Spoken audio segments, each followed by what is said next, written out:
Well, my ex took her away from me, so she used my disability against me in the courts and then took my kid away from me. Probably when my wife woke up one day and was like, I don't love you anymore, and then left that morning. I guess it would have to be when I lost my dad. I was like 16 years old when my dad died, so it was rough to go through because my dad had cancer, so like he had it for a long period of time. Yeah, from when I was like 10 to like 16, he was sick throughout that time, and then he passed away when I was 16. Growing up in that situation where it's kind of like, well, shit, like you gotta like grow up because you don't know if he's gonna die or not. You like it could happen at any time, right?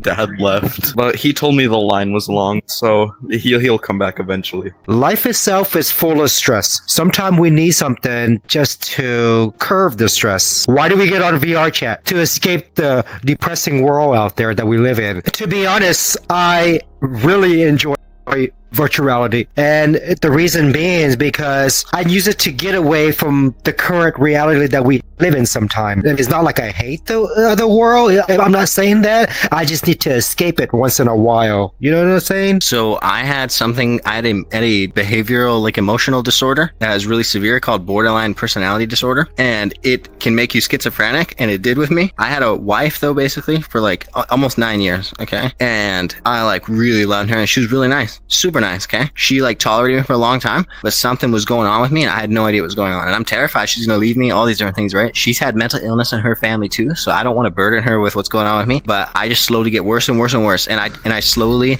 I can't control it, but I basically made my like girl hate me and I couldn't stop it. And eventually she just leaves me, and now if I try to talk to her, she'll call the police. I was abandoned by my parents. They were both drug addicts, and when I went to go be put in the foster care, neither of them worked to keep me under their guardianship, or I don't want to say control, but like they didn't fight to really stay as my parents. Just keep your head up, and no matter like what happens, just don't try to act like you're okay, because that'll just make things worse. Tell people how you feel, no matter like how you feel. Like if you're feeling down, go like tell people that you're feeling down and like get some help before it gets any worse. I'm gonna say one of the first times I ever went to a funeral, it was a really close person to me, and I'd say probably the saddest part was I couldn't even show emotion. I just felt indifferent, and I felt awful about feeling indifferent about it. You want to hear the most depressing thing I've ever told anybody? My dad admitted to me that if he had the chance, he would have been okay with me never been born. Like, exactly what do you say to him after that? Nothing. You know that you didn't want him. You know that he would have been okay with you never been existing. You know that he would have been okay with your siblings that had never been born. So after that, what's left? Nothing. For the longest time, my mom was poor because my dad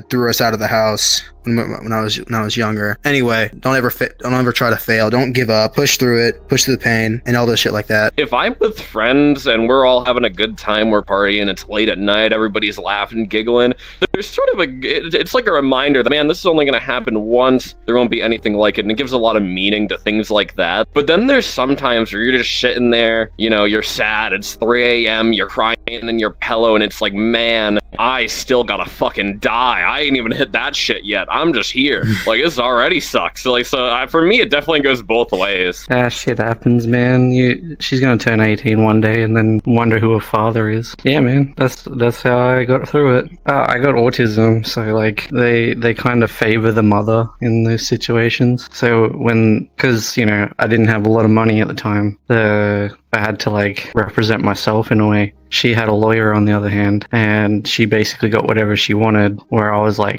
trying to fight for it, obviously. But like, as I said, they favor the mother in those situations. So I was apparently an unfit father. It's not just like multiple, it's like hella personalities, because your emotions are basically like cracked. You can't control your emotions. So you're like angry and then happy and then sad and then happy and then all these different, so you become like, your emotions are so severely different that you act like different people. The whole time that this has been happening my whole life, right? I've been searching for a way to fix it, and I finally found the cure right as she left me, right? And this was my worst moment, right? She left me, right? And I figured out what was wrong with me, figured out the cure, all this. I even figured out the cure to the illness that runs through her family. And I tried to talk to her, and I'll show you before I go, but and it's what cured me, right? But she doesn't want to talk to me, right? She won't talk to me. She's blocked me. I can't tell her. She's just gone. For example, Facebook, we see them through pictures, and then that's how we see them.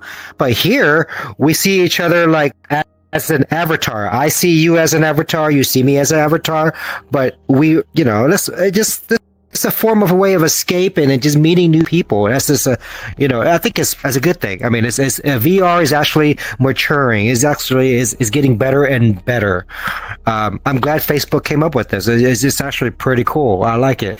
Back then VR was just too expensive for a lot of people. I would say when you have to cut it off with that one person that means a lot to you, and then it's like it's not working out, and you have to be the first one that just pulls that Band-Aid off and you have to end it yourself. That's probably like the saddest memory I would ever have. My toe is not amputated yet. That's my saddest moment. The day I had to go to church. It was really sad for me. I didn't want to do that. Being broken up with because of politics. My dad died, so my whole life just went from this to everything that is like cool, nice, I'm doing this, everything is this, and then one day just, what the fuck just happened? I was just told, oh yeah, you're deaf now, because it was a car accident. I don't mean to sound like an emo kid, but I've got a lot of sad memories, but I think the worst one at the moment, that isn't quite a memory, but is a reality, is I hadn't talked to my dad in 3 years, and he passed 2 weeks ago. Him and I weren't the closest for personal reasons, but that was still my father. It was like I was suffocating. I was dying, right? Something crazy was happening to me. Like my shit was getting real,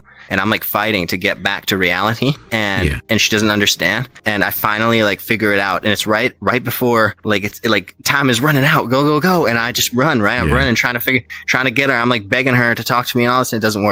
And she's gone. I dated one person for 7 years because I thought they were the one. And when I left my hometown and all that behind to get my life together so I can get an apartment and move her in with me, she didn't want to. Kind of had to learn to be my own rock. Yeah, I wasn't in like the greatest spot. I was just like kind of really down in the dumps because like that's when I thought like, oh, I have social anxiety. I suck at talking with people. I'm like, oh. Well, it was probably one of the multiple times I was in the hospital, so like pain, dude. That hurt. Like physical pain. Probably seeing my mom cry for the first time. That was really hard on me because I was the reason she was crying. Ooh, that's a hard one. Yeah, I mean, there's so many different memories I could pull up. Between my grandfather dying or the 7-year relationship that ended. Just people dying in general, I guess. Like maybe spent like 10 years ish to trying to figure out like why did he pass out? Why am I feeling sad? Is this good? What should I do? And so on, so on. And then I figured out just shit happens, accept it or don't accept it and die. So I had to accept it. Once I accepted it, now I'm going upwards, in my opinion. I wear my heart on my sleeve, and I had a girlfriend for 6 years. I lived with her for probably 5. And unfortunately, a couple of years ago, we broke up. It was all like understood. She just had, she needed some time alone, really. Like it was a mutual kind of like, okay. But that was honestly sad. Like that whole breakup was really what shattered me for a good year. Honestly, my saddest moment would probably be maybe kind of dumb, but I reckon my first car. It was the first car that I actually built. I have to think on that one for a second because I'm a very positive person. I guess the saddest is just during like high school and all of that. I wasn't very popular, so I just, I found nice corners where there's no people, and I kind of just stayed there. I mean, it was peaceful for me, but sad in general. Yeah, my mom was alone with 2 kids, me and my sister. Then basically a bunch of shit happened. She had to move away so that she could work and earn money for us, so we didn't see mom. We had grandma. Grandma wasn't really that smart, but grandma's okay, at least somebody. Losing a pet,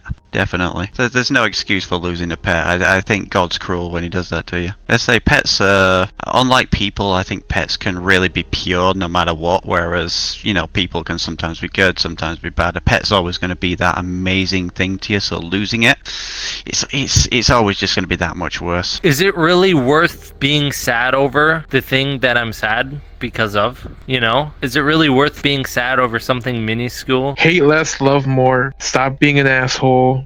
Do good in the world. Try to make other people happy with you. Happiness is teamwork. I mean, honestly, like just I see like even on VRCHAT, just love and respect each other. Like, unless the respect isn't deserved, obviously, if they're doing something stupid, but just love and respect each other. We're all in a hard time right now, the pandemic. It's a hard time to go out and socialize and all that. Just, love and respect each other. That's my biggest thing. Like, I live my life trying to make everyone happy. So sometimes things get really fucking hard, but oftentimes whenever things seem pretty bleak, you just gotta say it is what it is and just keep going, because life can only come up with so many bad things that they can throw at you before it gets better. For continuing on, even if they don't even realize it, it can get better depending on how you look at things. I think it's perceptive and perspective type of way, and finding people that you really connect with can